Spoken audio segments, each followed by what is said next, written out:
Hello students, आज हम पढ़ेंगे पूर्वी मैदानी प्रदेश। यह राजस्थान के भूगोल का बहुत ही इम्पोर्टेंट टॉपिक है।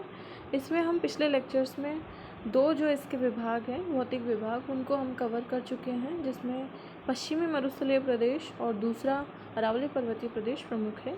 इन दोनों का हम विस्तार से अध्ययन कर चुके हैं और इसी क्रम में इस क्लास को जारी रखते हुए आज हम तीसरे भूभाग का हम अध्ययन करेंगे, जो कि है पूर्वी मैदानी प्रदेश। यदि पूर्वी मैदानी प्रदेश की बात की जाए तो ये राजस्थान का सबसे अधिक घना बसा हुआ क्षेत्र है और यह भाग जो है, इसकी स्थिति अरावली पर्वतमाला और दक्षिण का जो पठार है, हाड़ौती का पठार हम इसको कह सकते हैं, दक्षिण पूर्व में जो स्थित है, इन दोनों के बीच में यह भाग स्थित है।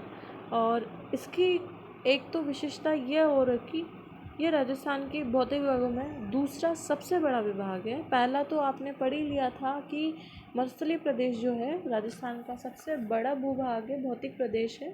दूसरा जो भौतिक प्रदेश है क्षेत्र के हिसाब से, तो वो है बड़ा विस्तार रखने वाला पूर्वी मैदानी प्रदेश। यह संपूर्ण राज्य का लगभग 23.3% क्षेत्र रखता है, जिसमें राजस्थान की कुल जनसंख्या का 39% निवास करती है। तो आप ये विशेष ध्यान रखें कि राजस्थान की जो सर्वाधिक जो जनसंख्या निवास करने वाली, या फिर हम कह सकते हैं कि वैसे तो 40% निवास करती पश्चिमी मरुस्थलीय प्रदेश में, पर घनत्व के हिसाब से देखा जाए तो ये राजस्थान का जनसंख्या सबसे ज़्यादा जनसंख्या घनत्व रखने वाला भाग है। और इसका कारण है कि इस भाग की संरचना क्या है, मैदानी भाग है। जितने भी मैदानी भाग है विश्व में, वहाँ हम देखेंगे कि जनसंख्या का घनत्व और जनसंख्या की सघनता हमें ज़्यादा देखने को मिलेगी। उसका कारण यह है कि मैदानी भागों में समतल धरातल होने की वजह से कृषि उत्पादन की दृष्टि से बहुत ही उपयुक्त रहते हैं और साथ ही यहाँ पर आवास का निर्माण करना, आदिवासियों का विकास करना भी बहुत आसान होता है और जल की उपलब्धता भी आसानी से हो जाती है। यही सब कारण है कि मैदानी भागों में, विश्व में जितने भी मैदानी भाग हैं, चाहे वो गंगा यमुना का मैदानी भाग हो, चाहे वो यांगत्से कियांग का मैदान हो, चाहे वो हांगू का मैदान हो, उसके अलावा और भी बहुत सारे नदी घाटी के मैदान हैं जो उपजाऊ मृदा के काफ़ी क्षेत्र हैं और अधिक कृषि उत्पादन के कारण ये सर्वाधिक जनसंख्या रखते हैं। अब अगर बात करें कि इस भूभाग का विस्तार जो है, मूल रूप से ये बहुत सारे जिलों में विच्छिन्न रूप में फैला हुआ है। 3 जिलों में, अजमेर, जयपुर, दौसा, टोंक, सवाई माधोपुर, करौली, भरतपुर, धौलपुर, अलवर, भीलवाड़ा, प्रतापगढ़, चित्तौड़गढ़, उदयपुर, बांसवाड़ा, डूंगरपुर, बूंदी आदि ज़िले हैं। इन सब जिलों में इन मैदानी भाग का विस्तार फैला हुआ है। और अगर हम एक तरह से देखा जाए तो हम इसको राजस्थान में खाद्यान्न का कटोरा भी कहते हैं।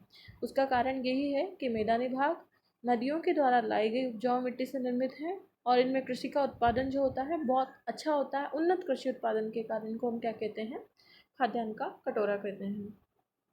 अब यह क्षेत्र जो है समतल उर्वरक मिट्टी से निर्मित होते हैं, इसीलिए ये हर तरीके से हम देखें कि खाद्यान्न और व्यावसायिक फसलों के उत्पादन के लिए बहुत ही महत्वपूर्ण है। और अगर हम बात करें इनकी स्थिति की बात की जाए तो यहाँ पर हम देखेंगे कि साबी, बाणगंगा, मोरेल और चंबल, बामनी, ये सब नदियाँ बनाती है, पूर्वी मैदानी भाग का विस्तार करती हैं ये। इसको हम एक बार फिर से देख लेते हैं।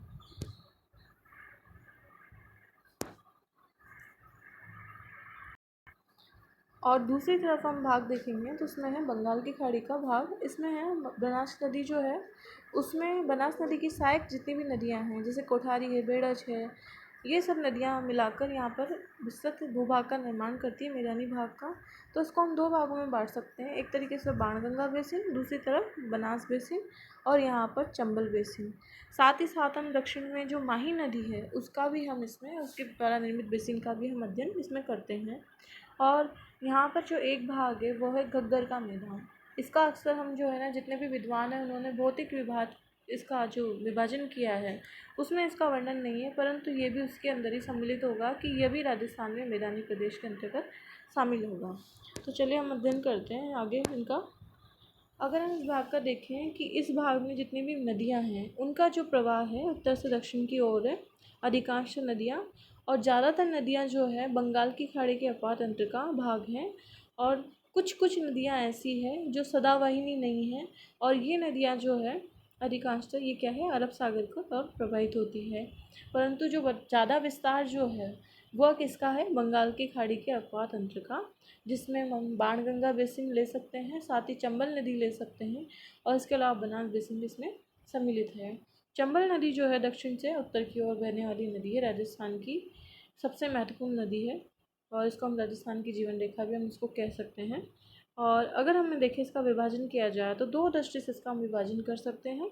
पहला जो है वो हम इसको क्षेत्रीय आधार पर विभाजित कर सकते हैं कि राजस्थान में जो मैदानी भाग है, या हम कह सकते हैं पूर्वी मैदानी जो प्रदेश है, इसको क्षेत्रीय आधार पर हम 3 हिस्सों में बांट सकते हैं। पहला है भरतपुर का मैदान, दूसरा उत्तरी चंबल बेसिन, तीसरा बनास बेसिन। और दूसरा जो विभाजन है वो भूगर्भिक दृष्टि से बांट सकते हैं, या हम कह सकते हैं भौगोलिक आधार पर इसका हम वर्गीकरण कर सकते हैं। वो 3 है: बनास बाणगंगा बेसिन, जिसमें बनास नदी की सहायक नदियों और बनास द्वारा निर्मित उपवास क्षेत्र है, और साथ ही साथ बाणगंगा नदी भी इसमें सम्मिलित है, जो कि अग्रिम यमुना नदी के अपवाह तंत्र का भाग है। और दूसरी है नदी प्रमुख जो है चंबल बेसिन, इसके अंतर्गत चंबल और उसकी सहायक नदियों द्वारा निर्मित मैदानी भाग सम्मिलित है। तीसरा है माही बेसिन, माही बेसिन के अंतर्गत हम 56 के मैदान को इसमें सम्मिलित करते हैं। अब हम इनको डिटेल में स्टडी करते हैं। पहला जो भाग है चंबल बेसिन, इसको हम भीड़ प्रदेश भी कहते हैं। उसका कारण ये है कि जो चंबल है नदी है, इसके द्वारा प्रारंभ में इसमें पानी की आवक बहुत अधिक होने के कारण, अत्यधिक तीव्र प्रवाह होने के कारण, इसके द्वारा जो स्थानीय जो भूभाग है उसको काट छाट कर, उसका अपरदन कर कर, अवनालिका अपरदन के द्वारा कई सारी उत्खात या उबड़ खाबड़ भूमि का निर्माण हुआ, उसको हम बीहड़ कहते हैं। और इसका कारण है कि नदी के द्वारा, इस चंबल नदी के द्वारा अवनालिका अपरदन किया जाता है। अवनालिका मतलब छोटी छोटी धाराओं का जो विकास हो जाता है चंबल से निकलकर, उन धाराओं के द्वारा बड़ी मात्रा में मिट्टी का कटाव कर दिया जाता है, जिससे एक असमान और बिल्कुल कह सकते हैं हम बिल्कुल अव्यवस्थित भूभाग का निर्माण होता है। इसको हम बीहड़ प्रदेश कहते हैं। अवनालिका अपरदन से बनी हुई जो कंदरा युक्त भूमि होती है उसको हम बीहड़ कहते हैं। इसको हम पिक्चर में भी देखेंगे अभी हम। बीहड़ का जो उच्च भूमि क्षेत्र है वो डांग कहलाता है, और निम्न भूमि क्षेत्र खादर कहलाता है। और राजस्थान में जो सबसे ज़्यादा बीहड़ प्रदेश है वो धौलपुर, करौली और सवाई माधोपुर में है। तो आपसे कभी भी ये प्रश्न पूछा जा सकता है कि डांग क्षेत्र के अंतर्गत कौन कौन से जिले आते हैं, या हम कह सकते हैं कि राजस्थान में सर्वाधिक बीहड़ कौन से जिलों में है। तो सर्वाधिक बीहड़ धौलपुर, करौली और सवाई माधोपुर जिलों में है। ठीक है, तो आपसे पहला अगर एक ही ज़िला पूछा जाए तो उसमें आप जवाब देंगे धौलपुर, और अगर आपसे पूछा जाए संपूर्ण डांग क्षेत्र के अंतर्गत कौन कौन से ज़िले सम्मिलित, तो आप तीनों का नाम लेंगे। करौली को हम बीहड़ की रानी कहते हैं, क्योंकि यह भी काफ़ी ज़्यादा यहाँ पर बीहड़ों का विस्तार है। ये देखिए, आप इस चित्र में देख सकते हैं कि ये जो क्षेत्र है इसको चंबल नदी की जो है विभिन्न अलग अलग शाखाएं हैं, इनमें नलियों के रूप में इनका अपरदन कर दिया गया है, और इस प्रकार का बीहड़ी क्षेत्र विकसित हो गया है, जिसको हम क्या बोलेंगे, बीहड़ या डांग क्षेत्र। और ये बिल्कुल भी मतलब उपजाऊ क्षेत्र नहीं हम इसको कह सकते हैं, क्योंकि इसका कोई कृषि योग्य अभी तक उपयोग नहीं है इसका। और यहाँ पर क्योंकि बहुत सारी कंदराएँ और विभिन्न जो इस तरह की उबड़ खाबड़ इलाकृति बन गई, इसलिए यहाँ कृषि करना संभव नहीं है। और इस क्षेत्र में क्या सरकार के द्वारा एक प्रयास किया गया है, जिसमें क्षेत्र विकास कार्यक्रम इसको कह सकते हैं 1989 में चलाया गया था, ताकि डांग क्षेत्र को कृषि योग्य या कृषि उपयोगी बनाया जा सके, उसका भी महत्वपूर्ण उत्पादन में उपयोग हो सके, कृषि में उत्पादन किया जा सके। और यह कार्यक्रम शुरू किया गया था 2004 में। तो आप देखें कि 2004 में डांग कार्यक्रम शुरू किया गया था, और इस क्षेत्र में 1989 में क्षेत्र विकास कार्यक्रम शुरू किया गया। दूसरी नदी जो है वो है बनास नदी। इसमें हम पीडमोंट का मैदान भी इसमें प्रमुख है। देवगढ़ से भीलवाड़ा के बीच में नदी के द्वारा कई बड़ा पीडमोंट का मैदान बनाया गया है, और ये काफ़ी अधिक मतलब जल क्षेत्र, जल बहाव रखने वाली नदी है, यानी कि इसका जो अपवाह क्षेत्र है वो काफ़ी विस्तार है। इसको हम खेराड़ प्रदेश के अंतर्गत भी इसको सम्मिलित कर सकते हैं। जाजपुर भीलवाड़ा से लेकर टोंक के बीच में बनास नदी के द्वारा एक विस्तृत मैदान का निर्माण किया गया है, जिसको हम खेराड़ प्रदेश कहते हैं। और दूसरा जो है रोही का मैदान, ये जयपुर से भरतपुर के बीच में बाणगंगा और यमुना का दोआब प्रदेश को, उसको हम रोही का मैदान कह सकते हैं। इसका हम कुछ मान भी सकते हैं कि रुहेलखंड का जो पश्चिमी भाग है उसको हम रोही का मैदान कहते हैं। और कुल मिलाकर बनास नदी जो है यमुना नदी के अपवाह तंत्र का भाग है, क्योंकि चंबल जो नदी है वो यमुना की सहायक नदी है, और चंबल नदी में मिलती है बनास नदी। तो आगे जाकर इनका जो जल है वो यमुना नदी में प्रवाहित होता है। तीसरा जो भाग है वो है माही बेसिन, इसमें हम छप्पन का मैदान ये प्रमुख है और इसके अंतर्गत जो इसका विस्तार है वह है प्रतापगढ़ और बांसवाड़ा के मध्य। क्योंकि इस क्षेत्र में जो माही नदी है इसके द्वारा कई सारे 56 ग्रामों या कह सकते हैं हम नदी नालों के समूह को हम छप्पन का मैदान कहते हैं। और कुछ विद्वानों का मानना है कि यहाँ पर इस नदी के क्षेत्र में 56 गांव बसाए गए थे, हम छप्पन के मैदान में नाम से जानते हैं। तो आप याद रखिए कि छप्पन का मैदान कौन सी नदी के द्वारा निर्मित है, माही नदी के द्वारा। दूसरा हम इसको काठल का मैदान भी हम कहते हैं, नदी मतलब माही नदी के द्वारा या माही के नदी के जो अपवाद क्षेत्र से निर्मित मैदान है उसको हम काठल मैदान भी कहते हैं। काठल की गंगा भी हम माही नदी को कहते हैं। प्रतापगढ़ में माही नदी के किनारे तटवर्ती मैदान को हम काठल का मैदान कहते हैं। और दूसरा है वागड़ प्रदेश, डूंगरपुर और बांसवाड़ा में जो माही नदी का अपवाद क्षेत्र है और इसके द्वारा निर्मित जो प्रदेश है उसको हम वागड़ प्रदेश कहते हैं। तो ये तीनों चीज़ें आप याद रखें कि छप्पन का मैदान और दूसरा काठल का मैदान। काठल का मैदान तो मुख्य रूप से प्रतापगढ़ में फैला हुआ है और वागड़ का जो प्रदेश है वो है डूंगरपुर और बांसवाड़ा के बीच में। तो यह याद रखने योग्य तथ्य है। जो हमने दूसरा विभाजन किया था तो वो हमने क्षेत्रीय आधार पर किया था, इसका भी अध्ययन हम कर लेते हैं। यदि ऑल ओवर हम अगर विभाजन की बात करें तो हम इसको हम डायग्राम में देख सकते हैं कि ये जो भाग है इसमें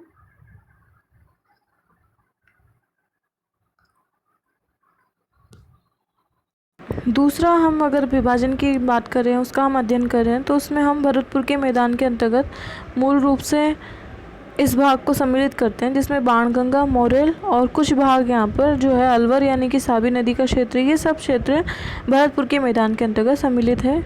दूसरा जो भाग है वो है बनास बेसिन। बनास बेसिन में यहाँ देखेंगे हम कि जो अजमेर और जयपुर और राजसमंद और साथ ही भीलवाड़ा और इन जिलों में जो बनास का अपवाद क्षेत्र है इसके अंतर्गत हम इसको सम्मिलित करेंगे। और तीसरा भाग तो है सर चंबल नदी का मैदानी प्रदेश, इसको हम डिटेल में स्टडी करते हैं।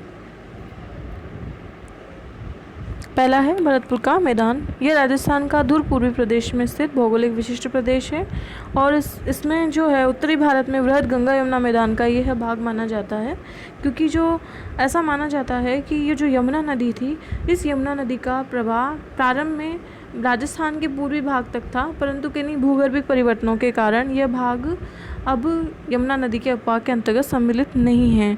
परंतु जो बाणगंगा नदी है राजस्थान में, यह यमुना नदी के अपवाह तंत्र का ही भाग मानी जाती है। यमुना का जो पश्चिमी मैदानी भाग है ये आगरा, मथुरा जिलों को भी सम्मिलित करता है। भरतपुर जो जिला है 1984 में भरतपुर और धौलपुर को विभाजित किया गया था। उसके बाद में इस क्षेत्र के अंतर्गत अगर हम मानें कि भरतपुर के मैदान के अंतर्गत अगर सम्मिलित किया जाए तो धौलपुर, भरतपुर, सवाई माधोपुर ये तीनों जिलों को हम इसमें सम्मिलित कर सकते हैं। और यहाँ की जो मिट्टी है बहुत ही अधिक उपजाऊ है, इसी कारण यहाँ का जो कृषि का उत्पादन है, खाद्यान्नों का जो उत्पादन है वो भी बहुत ही अच्छा है। इस मैदान में हम देखें तो जो जलोढ़ मृदा है उसकी प्रधानता हमें देखने को मिलती है। साथ ही साथ इसके अंतर्गत जो बाणगंगा नदी है और उसकी सहायक नदी रूपारेल नदी, इनके अपवाह के द्वारा जो निर्मित मैदान है वो कहलाता है भरतपुर का मैदान। और इस भाग में 90% भाग में शुद्ध खेती की जाती है, यानी कि यहाँ पर कृषि आधारित अर्थव्यवस्था को हम कह सकते हैं कि अधिक बढ़ावा दिया गया है। क्योंकि मैदानी भाग उपजाऊ होने के कारण खाद्यान्न उत्पादन पर ही ज़्यादा इंसिस्ट किया गया है। यह क्षेत्र राज्य का सर्वाधिक घना आबादी और जनसंख्या घनत्व वाला क्षेत्र है। इसीलिए तो हम जो जितने भी सर्वाधिक जनसंख्या घनत्व वाले जो ज़िले हैं राजस्थान के, वो इसी क्षेत्र में सम्मिलित है। यहाँ की अर्थव्यवस्था कृषि आधारित है और यहाँ पर हम देखें तो कृषि का स्वरूप व्यापारिक कम है, निर्वाहक ज़्यादा है। यानी कि जितने भी लोग हैं कृषि करते हैं वो मूल रूप से उनका जो मूल उद्देश्य होता है कृषि करने का वो अपने जीवन का निर्वाह करना होता है, ना कि व्यापारिक लाभ करवाना, मतलब उसका प्रतिशत कम है। और यहाँ का जो प्रमुख खनिज है वो इमारती पत्थर है। दूसरा जो भाग है उसमें उत्तरी चंबल बेसिन है। इसके अंतर्गत सवाई माधोपुर, करौली जिले सम्मिलित किए जाते हैं और इन दोनों की दक्षिणी सीमा पर प्रवाहित चंबल नदी ने इस प्रदेश को और भी अधिक इम्पोर्टेंट बना दिया, क्योंकि इसके द्वारा सिंचाई के साधन बहुत अच्छे उपलब्ध हो गए हैं और कृषि के उत्पादन में भी काफ़ी बढ़ोतरी हुई है। और चंबल बेसिन के द्वारा बहुत ही उबड़ खाबड़ और अव्यवस्थित भूभाग, बीहड़ी भाग का निर्माण किया गया है, जिसको हम डांग क्षेत्र कहते हैं। इन जिलों का सामान्य ढाल पूर्व की ओर है। चंबल की तटवर्ती भागों में भयंकर खड्ड खड्ड मतलब बीहड़ हम इसको कहते हैं, जिनको स्थानीय भाषा में डांग कहते हैं। इस प्रदेश में पीली, काली और भूरी मिट्टी पाई जाती है और सर्वाधिक गेहूं का उत्पादन होता है। और इस क्षेत्र में कुओं से सिंचाई अधिक होती है और साथ ही साथ यहाँ पर चूना पत्थर, सिलिका सैंड, घिया पत्थर, सफ़ेद क्ले आदि का इसमें सर्वाधिक मतलब उत्पादन किया जाता है। और यह एक मीणा जनजाति बहुल्य क्षेत्र है। यदि ये तो था उत्तर चंबल बेसिन, और इसमें दक्षिणी चंबल बेसिन के अंदर हम चंबल कोटा जिला जो है उसके भाग को सम्मिलित करते हैं, जिसमें हम काली सिंध, चंबल और उसकी साथ ही परवन पार्वती नदियों के इनके जो अपवाद क्षेत्र उसको हम सम्मिलित करते हैं। तीसरा भाग है बनास बेसिन, इसको टोंक जिला प्रमुख है इस भाग के अंतर्गत। और यह जो बनास बेसिन के जो दक्षिण भाग है इसको मेवाड़ का मैदान और उत्तरी भाग को हम मालपुरा करौली का मैदान कहते हैं। यानी कि कुल मिला के कह सकते हैं कि जो बनास बेसिन है यह मेवाड़ के मैदान को और मालपुरा करौली के मैदान को अलग करता है। इस नदी की जो प्रमुख सहायक नदियां हैं वो मानसी, सहोदरा, खारा और देई है। और मूल रूप से यहाँ पर उष्णकटिबंधीय श्रेणी के वनों की प्रधानता है और तेंदुपत्तों का यहाँ पर स्थानीय व्यवसाय में बहुत ही महत्व है। इस तरीके से हम कह सकते हैं कि जो नदियां हैं यहाँ की अर्थव्यवस्था में कई तरीके से योगदान देती है। उसके साथ ही हम कह सकते हैं कि जितने भी यहाँ पे जीवों के लोगों के जो बसावट है या उनकी जो अर्थव्यवस्था है या उनको हम कह सकते हैं कृषि जो अर्थव्यवस्था है, हर उनकी गतिविधियाँ, आर्थिक सामाजिक गतिविधियाँ कहीं ना कहीं नदियों के द्वारा है उस पर निर्भर है। तो यह जो भूभाग है अपने आप में राजस्थान की अर्थव्यवस्था के अंतर्गत एक महत्वपूर्ण रोल प्ले करता है और भौगोलिक दृष्टि से भी इसका काफ़ी महत्व है और भौगोलिक दृष्टि से भी ये बहुत ही महत्वपूर्ण भूभाग है। तो अगले हम लेक्चर में चौथा जो भूभाग है दक्षिण का हाड़ौती या दक्षिण पूर्व का पठारी भाग उसका हम अध्ययन करेंगे, जिसमें मूल रूप से हम हाड़ौती के पठार का अध्ययन करेंगे और साथ ही साथ इसमें जो अन्य राजस्थान के पठारी भाग है उनका भी हम विस्तार से अध्ययन करेंगे। तो आज के लिए इतना ही पर्याप्त है। Thank you.